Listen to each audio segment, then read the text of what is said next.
Coming up here on Dallas Mavericks Today, Harrison Graham, Jeffrey Cooperstein. We're going to dive into the 5 biggest storylines of the 2024 NBA Finals as the Dallas Mavericks are set to take on the Boston Celtics. A lot of narratives, a lot of storylines that we're going to dive into here. But first, let us know who you got in this series. DAL for the Mavericks, BOS for the Boston Celtics. Give us your votes down in the comment section down below. And if you missed our initial preview video, go ahead and check that out. It's going to be on the feed of the channel. All right, Coop, first storyline. I think it's got to lead off with this one. Absolutely. Kyrie's return to Boston. Obviously, he's played against the Celtics since leaving, but not on a stage like this in the NBA Finals. It is going to get chippy there at the TD Garden in Boston, Mass. I fully expect him to be booed every single time he touches the ball. At least early on in these games. We'll see if the crowd keeps it up for 4 quarters. It's going to be very, very hostile. I know there was at least one time where Kyrie flipped off the crowd in Boston. So we'll see if something like that comes to fruition. But this is obviously the biggest storyline for me. I think it'll be the biggest storyline for everyone here heading into this finals team, and we'll see how Kyrie responds. I think he's going to respond pretty damn well. Yeah, I mean, I don't think pressure phases him. This is a guy who's been a part of a championship coming back from 3-1 down. He seems to have found his happiness and just confidence in his game and leadership the last 12 months with the Dallas Mavericks. So I don't think he'll be phased. I mean, he'll obviously hear it. It's going to be loud. But I also think he's gonna like playing in that type of environment. I mean, there's nothing like playing for a championship in professional sports. I mean, there's all, fans are rocking, players are chirping. It's going to be a fun environment. And by the way, a lot of those core pieces are still on that team, especially with Tatum and Brown. They were there when Kyrie was on that team. So, yes, they were.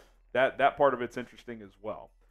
Number 2, Porzingis, if he's healthy, returns to Dallas. This one's not quite the level of Kyrie returning back to Boston, but it's certainly interesting. Him and Luka, just while they had some good moments, and it looked like before his injury in the bubble, this could be the next great duo in the NBA, but had another injury, and just after that, it just never was the same.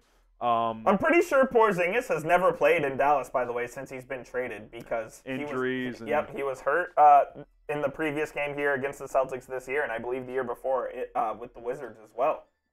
Yeah, and I just, things ended weird, right? Like, I think him and Luka were cordial at the end that first year with Jayson Kidd, but him and Carlisle flamed out. Him and Luka the year prior definitely were not getting along. They were at odds, and what's funny is they were at odds with each other, and then at the end, they both just couldn't stand Rick Carlisle, so they kind of bonded over that. Yeah, which is... It was fascinating. But no, I think these two guys coming back to their respective cities will be huge storylines. And lest we forget, Harrison, not only was Kyrie a Celtic, Dwight Powell was also a Celtic. Yes. As the Mavericks traded for Dwight Powell in the Rajon Rondo trade back in December 2014. Hopefully that man does not play in this series. Yes. I love you, Dwight, but definitely. Hopefully he does no, not. But I think the theme is that the crowds are going to be hostile. I think especially in Boston. I'm not saying the Mavs don't have a good crowd, but boy, that reception for Kyrie will be crazy. And I kind of can't wait to see what TD Garden has to say about it. It's going to be incredible. It's going to be fun. And I think the Mavs, the beauty of them in this series, it's not that they're, look, I think sometimes the pressure's not on us, it's on them. I mean, you still have a chance to win a goddamn title. There's plenty of pressure. But I do think there is more pressure on Boston. I do too. I don't think there's any question. Like, Joe Mazzulla, people still don't know if he can coach or not. I think this Tatum-Brown pairing has obviously had a lot of success, but it hasn't had the ultimate success yet, and we're, 7 years into that pairing? A guy like Al Horford, this might be his last chance. The pressure is on Boston to win this series. Now, there's no guarantee this Mavs team gets back, but Boston, if it doesn't work now, especially if they get beat in 5 or 6 games, they're going to be looking at this like, I don't know if this is going to work with the way this team is built. Yeah, for me, it just feels like I said, Boston has underachieved for a few years now, where the Mavs, this is the first iteration of them really contending. Yes, they made it to the conference finals in 2022, but no one really expected them to win that series, and here they are now, first time in the finals in 13 years. house money may be a little bit too on one side of the spectrum, but it feels to me that if Boston doesn't win, the sky is falling. Whereas if the Mavs don't win, it's like it's disappointing. But I think they expect to be back here in the future. Yeah, and I mean, I think Dallas, like, in some ways, like, they're still kind of learning how to play together. Yep. I mean, like, two of their key guys got here 3 months ago. Like, this is the first full year with Kyrie and Luka. Like, Kyrie's a little older, but his game isn't one that can't age nicely. So, yeah, I mean, I definitely think there's pressure on both, but Boston really, like, needs to deliver, it feels like, to kind of justify, you know, keeping this pairing together and kind of just staying the course like they have for the last several years. And, by the way, things did end ugly with Kyrie. They moved on from him. So if that guy beats you, it's just kind of like, I don't know, man. Boston, it's going to be interesting. Which team do you guys think has more pressure? M for the Mavs, C for the Celtics.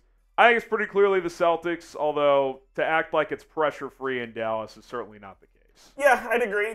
Definitely the pressure is on the Celtics. There is pressure to win, like you said. It's the NBA Finals, for the Mavericks. But I think they should have the mindset of, not you're happy to be here, but hey, we got here. Let's just go win the whole thing now.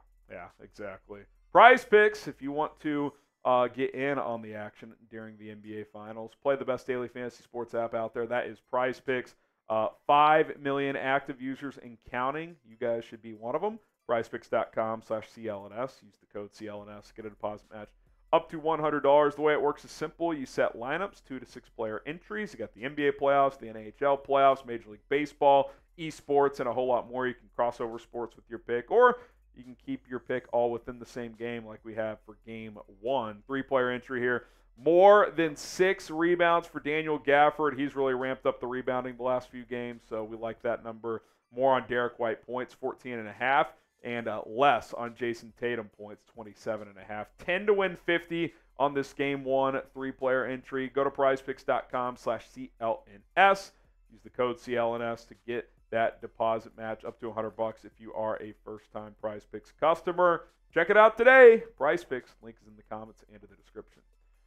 Number 4, can Luka cement himself as, I think, the best player in the world if he wins this series? You could make the argument he's gotten there, but I think at least heading into next year, he's that guy if you're able to take down the Boston Celtics here.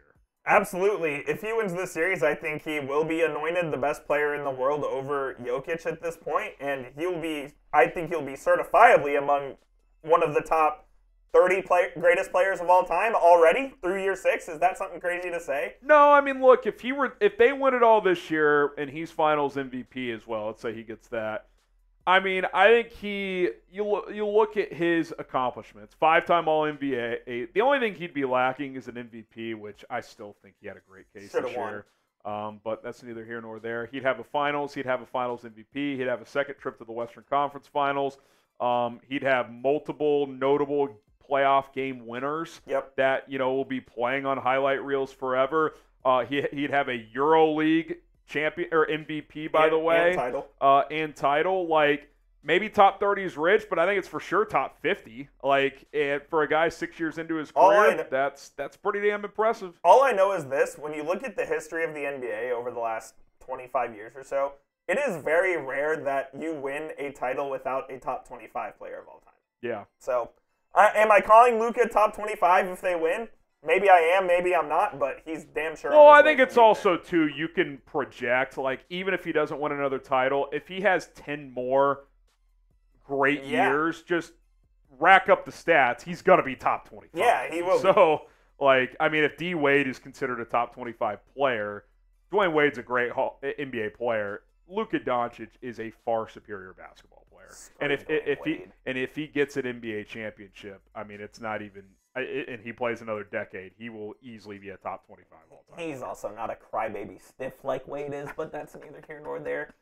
Be sure to hit that subscribe button. We'll be covering the Mavs all throughout the 2024 NBA Finals, of course, which starts on Thursday, June 6th. So please, we'll be live for every game here on the channel. Myself, Harrison. If I go to a game, we'll have someone else as well. But please be sure to join us. We have a lot of fun on these watch parties, so we can't do it without your guys' support. Yeah, and on off days, we'll have videos as well. We might do some, post-game mailbags that go out as episodes and stuff like that. So keep it locked in here. We'll have content every single day. All right, fifth one here.